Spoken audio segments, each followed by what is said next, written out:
Invitation के माध्यम से आप सबको बताया गया है।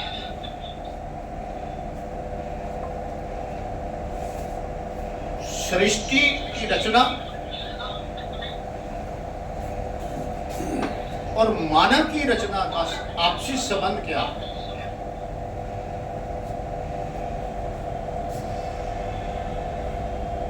हमको इतना तो ज्ञान है कि सृष्टि किसी ने रची है और हम सभी ने अपने अपने सदियों से अपनी अपनी एक्सपेक्टेशन के अनुसार किसी ना किसी के माध्यम से हमने उसे माना है। सृष्टि रचयिता कोई है, हम मानव है इसलिए हमने उसे मानव मान लिया। और मानव ने, जैसे हम सभी बैठे हैं, सबके अपने अपने शरीर के नाम हैं, वैसे ही हमने सृष्टि रचयिता को भी एक अपना नाम दिया। तो वो नाम क्या थे? सृष्टि रचयिता कौन है और सृष्टि कैसे रची गई,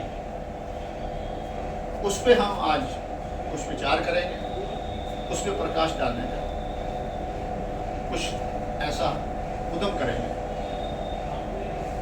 इसके अंदर ये मेरा एज ए दीदेवार व्यक्तिगत विचार है। ये किसी की भावना या किसी की आस्था को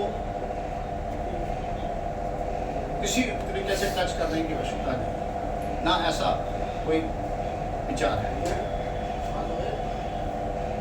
और ये विचार कैसे आया कि मानव जगत के अंदर हर चीज नियम से चलती है और नियम कभी भी इकट्ठा नहीं होता, स्टेप बाय स्टेप होता है। तो सृष्टि रचना के लिए भी नियम है और नियम के क्या स्टेप थे, मैंने अपने भीतर से विचारों से करा है। और एक ऐसी साधना मुझे मैंने करी है, वो कई बार मैंने बताई है पर आज नहीं बता पाऊंगा, समय शार्ट है। कि मानव ने जब भी कभी प्रगति करी है पहली बार, तो उसे भीतर से ज्ञान मिला, क्योंकि बाहर तो ज्ञान था नहीं। और सिर्फ उसी को ज्ञान मिला है जिसने भीतर अपने दृढ़ता से प्रश्न किया है। और सृष्टि के नियम के अनुसार हर एक को भीतर से ही उसका उत्तर मिलता है। और ऐसे ही मुझे कई उत्तर मिले हैं जो आपने मुझे कई बार सुना होगा, वो उससे पहले को ऐसे किसी ने कहा नहीं। तो उसी माध्यम को देखते हुए सृष्टि रचने के लिए सबसे पहले नियम क्या था? हमें एक खाली स्थान चाहिए किसी चीज को रचने के लिए, जैसे कुर्सी है या ऑफिस है। तो आकाश की रचना हुई। सबसे प्रथम स्थान जो है, जिसे हम स्पेस कहते हैं, जिसको हमने आकाश कहते हैं, आकाश की रचना हुई। आकाश के बाद अनेक ग्रह नक्षत्र की रचना। यह दूसरा स्टेप। तीसरा स्टेप, वो जितने भी आकाश के अंदर नक्षत्र थे वो वैसे के ही वैसे थे, उनमें किसी प्रकार का कोई बदलाव नहीं था, ऑटोमाइजेशन। तो जीवन तो था नहीं। फिर तीसरी रचना में करा कि अब हम एक जीवन को तैयार करें। तो जीवन तैयार करने के लिए एक ग्रह चाहिए था। तो उस ग्रह को हमने उसको पृथ्वी ग्रह बोला है, धरती बोला है। उसके अंदर 3 प्रकार के जीव की रचना हुई। कब कैसे हुई इसका अलग विषय है, वो बहुत डिटेल है, पर अभी संक्षिप्त में स्टार्टिंग में बताया। तो जीव की रचना हुई जल की, थल की और आकाश की। कुछ आकाश में उड़ने वाले थे, कुछ जल जीव थे और कुछ धरती पे चलने वाले। अब उन जीव को जीने के लिए 4 चीजों की आवश्यकता थी, और जिसको हम ब्रह्म वाइज 5 तत्व कहते हैं। एक आकाश है और बाकी 4 वो तत्व नहीं है, ये ब्रह्म आयु है।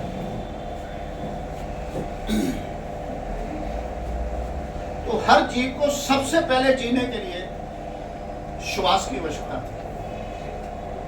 तो जीने से पहले उसके जहां पर भी जीना था वहां पर वायु का इंतजाम पहले किया।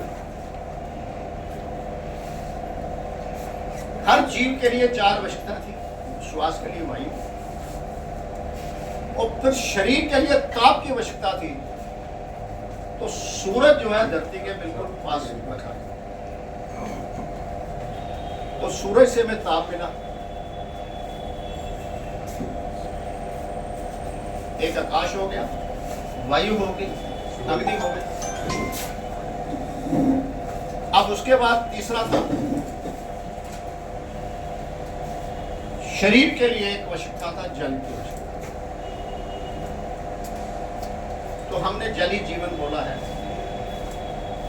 जहां जल नहीं है वहां जीवन नहीं है।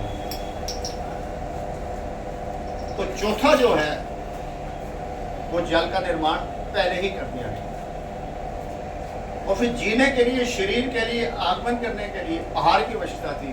तो इसलिए धरती पृथ्वी के अंदर वनस्पति का, ये 4 आवश्यकताएं हैं हर जीव की। ये कोई तत्व नहीं है। आकाश रचना के लिए आवश्यकता थी, और जीव के लिए 4 हम जल, वायु, अग्नि और पृथ्वी जिसको हम कहते हैं, ये 4 आवश्यकताएं हर जीव के जीवन के लिए है। और जो जीव जहां पर भी उसका इस धरती पे आगमन होगा उसे चारों चीजें वहीं मिलेंगी, उसे कहीं जाने की आवश्यकता नहीं। वो जल का जीव है,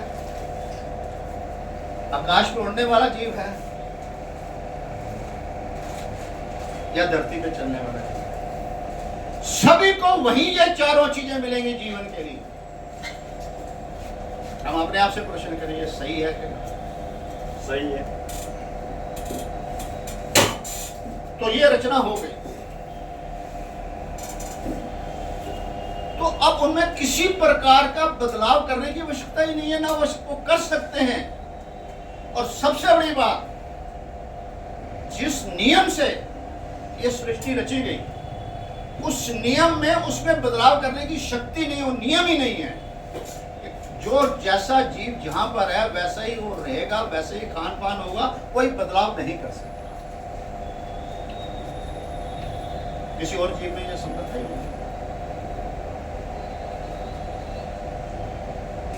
तो फिर एक जीव रचा गया, ऐसा जीव जो सिर्फ अपने मन का विकास कर सकता है, बाकी जीव नहीं कर सकता।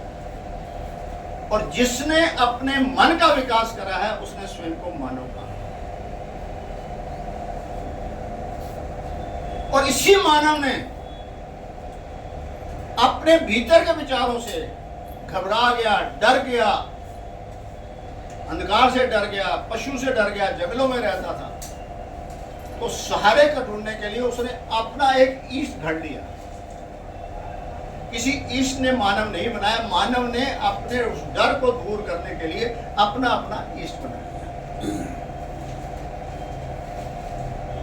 तो किसी एक मानव ने एक ईष्ट की रचना करी, एक दूसरे ने करी। ये मन भेद था जो समय के साथ मतभेद था। और जिस जीव ने अपने ईष्ट को व्यक्त किया, उसका व्यक्तित्व निखर गया, वो व्यक्ति बन गया, उसका व्यक्तित्व निखर गया, उसके व्यक्तित्व के साथ प्रभावित होकर उसका समूह बन गया, जो आप धनात्मक कन्वर्ट। मगर ये 4 चीजें जो थी, इसी मानव ने भगवान कहा। इन 4 चीजों को, मेल को, सुमेल को भगवान कहा। भा से भूमि, गा से गगन, वा से वायु, आ से अग्नि, और ना से नीर जल। ये सबका समूह कहते हुए एब्रिवेशन बना दी गई हिंदी के अंदर, जिससे हमने जरूरत को एक भगवान बना दिया। और हमने इस रचना वाले को, जिसने ये बनाया, हमने उसे पूरी ना शर्म कर दिया। इसको समझने के बजाय हमने उसके पीछे चल दिया, ये भगवान कोई और है, भगवान कोई है नहीं। भगवान ये चारों का सुमेल भगवान बनता है, तो जो हर जीव के लिए आवश्यक है। और जिसके भीतर ये भगवान की रचना हुई, हमने उसके भीतर जो जीव था, हमने उसे आत्मा कहना शुरू कर दिया। तो जिसके भीतर ये विचार आया, तो उसका विचार परम हो गया, तो मानव ही परमात्मा बना। हमने किसी और को परमात्मा कह दिया, ये भी हमारा भ्रम था। और परमात्मा हमने जिसे कहा समान के बार कहकर के, इसके अंदर कोई विशेष गुण है, इसने अपने जीवन के अंदर कुछ पाया, तो रिगार्ड में हम उसे प्रभु भी कहना शुरू करें। प्रभु जी हमारी सुन लो, हमारे ये प्रश्न है। तो वो शक्ति जिसके भीतर थी, तो हमने ये नाम बना। ये चार आवश्यकताएं थी। ये सृष्टि जिस नियम से बनी थी, और वहां पे सृष्टि रुक गई। अब सृष्टि में किसी प्रकार का कोई बदलाव करने की शक्ति ही नहीं है, समर्था ही नहीं है। ना सूरज बदल सकता है, ना चंद्रमा बदल सकता है, ना पृथ्वी बदल सकती है, ना आकाश बदल सकता है, ना बादल बदल सकते हैं, ना पेड़ बदल सकते हैं, कुछ नहीं बदल सकते। ना सांप जैसा था सांप, हाथी जैसा जैसा है, कौवा जैसा कैसा है, उसमें किसी प्रकार की कोई बदलाव है ही नहीं। यहां से शुरुआत होती है मानव की सृजना। सृष्टि सृजना यहां पर आकर रुक गई। उसमें शक्ति नहीं है किसी चीज को और देने की, और ना ही शक्ति है उसे कुछ वापस लेने की। ले ले हवा, नहीं ले सकते। ले ले जल, नहीं ले सकते। सूरज का ताप नहीं रोक सकते। वनस्पति रोक के दिखा दे, वो वही उसका सृष्टा, वो नियम वहां पे समाप्त हो गया। उस नियम के अंदर किसी भी प्रकार का बदलाव करने के लिए कोई नियम ही नहीं है। मगर वो जो एक मानव स्पेस बनाया, फिर वहां से उसकी सृजना शुरू हुई। जंगलों में रहता था, तो उसने क्या करा कि दूसरे जीव खा ना जाए, अपने को बुद्धि से इस्तेमाल करा। तो वो टहनी निकाल ली, कुछ और निकाला, उनसे अपने बचाव के लिए मानव यहां से अपनी सृजना आरंभ कर। और अपने बचाव के लिए उसने वहीं से वन से लिए हुए कुछ शस्त्र बना लिए। और मानव के अंदर बुद्धि होने के कारण, जैसे बाकी जीव आपस में शारीरिक मिलन करके वैसा ही जीव लाते हैं, कोई दूसरा जीव वो के लाने की शक्ति नहीं है। और मानव भी यहाँ पर, उसने भी जब एक मेल और फीमेल का हुआ, तो वो भी उन्हीं पशु पक्षियों की तरह रहना, तो बुद्धि होते हैं, तो उसने पत्तों से अपने शरीर को ढका, और फिर आस्ता आस्ता परिवार का एक नियम बना। पारिवारिक नियम मानव समाज का नियम है, सृष्टि का नियम नहीं है। सृष्टि कोई महिला पुरुष आपस में संबंध बनाएंगे तो जीव आएगा, सृष्टि का नियम नहीं है। मगर मानव ने अपने समाज को सुचारू रूप चलने के लिए एक परिवार का गठन किया, और गठन के उस परिवार के नियम है। जो हम उस नियम में चलते हैं तो हम सामाजिक कहलाते हैं, सभ्य कहलाते हैं, सभ्यता हमारी। और जो इनको उल्लंघना करता है तो वो दोषी है। जिस प्रकार मानव समाज ने एक नियम बनाया, हर देश के अपने अपने नियम बनाए, तो हमने एक सुप्रीम कोर्ट के जज बना दिया गया, सर्वोच्च इसको बना दिया। वो किसी को भी दंडित कर सकता है उस नियम के साधन से, मगर वो भी उस नियम से बाध्य है, उस नियम से बाहर नहीं है। अगर वो भी दोषी होगा तो वो भी सजाए उसको मिलेगी। तो ऐसे ही सृष्टि भी अपने नियम से बनी। तो हमने क्या करा, सर्वप्रथम एक जगह से दूसरे जाने के लिए प्रकृति ने जो हमें टांगे दी थी, और वो कुछ समय बाद थकावट शुरू हो गई। बाकी जानवर थे पर सबकी एक सीमा थी, कोई तेज दौड़ता था, कोई आस्था दौड़ता था, पर सबकी सीमा सीमित थी। तो मानव ने अपनी सीमा को बढ़ाने के लिए अपने सीमित दायरे में रहते हुए पहिए का आविष्कार किया। यहां से मानव का विकास और प्रगति है।